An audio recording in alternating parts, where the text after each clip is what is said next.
درود شریف کی فضیلت۔ ایک دن نبی کریم صلی اللہ علیہ وآلہ وسلم اپنے اسلامی لشکر کے ساتھ جہاد پر تشریف لے جا رہے تھے۔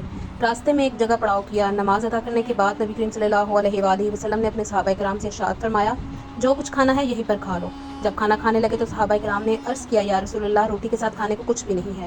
اسی وقت شہد کی ایک مکھی بن بناتی ہوئی آ گئی۔ صحابہ کرام نے عرض کیا، یا رسول اللہ، یہ مکھی کیوں شور مچا رہی ہے؟ حضور صلی اللہ علیہ وآلہ وسلم نے ارشاد فرمایا، یہ مکھی کہہ رہی ہے کہ ہم مکھیاں بے قرار ہیں، صحابہ کرام کے پاس سالن نہیں ہے، حالانکہ یہاں قریب ہی غار میں ہم نے شہد کا چتا لگایا ہوا ہے۔ وہ کون ہے جو شہد لے آئے؟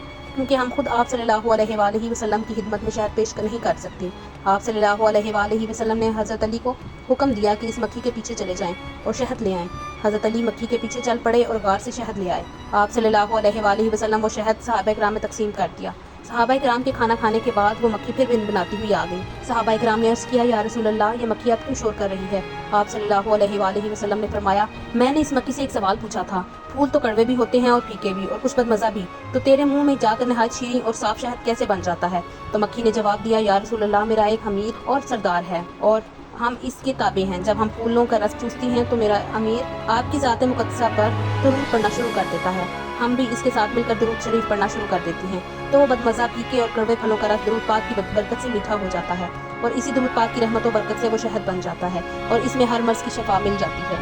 درود پاک کی حد درجہ فضیلتیں ہیں۔ اگر کڑوے پھولوں سے میٹھا شہد تیار ہو جاتا ہے تو اس کی برکت سے گناہ بھی نیکیوں میں تبدیل ہو جاتے ہیں۔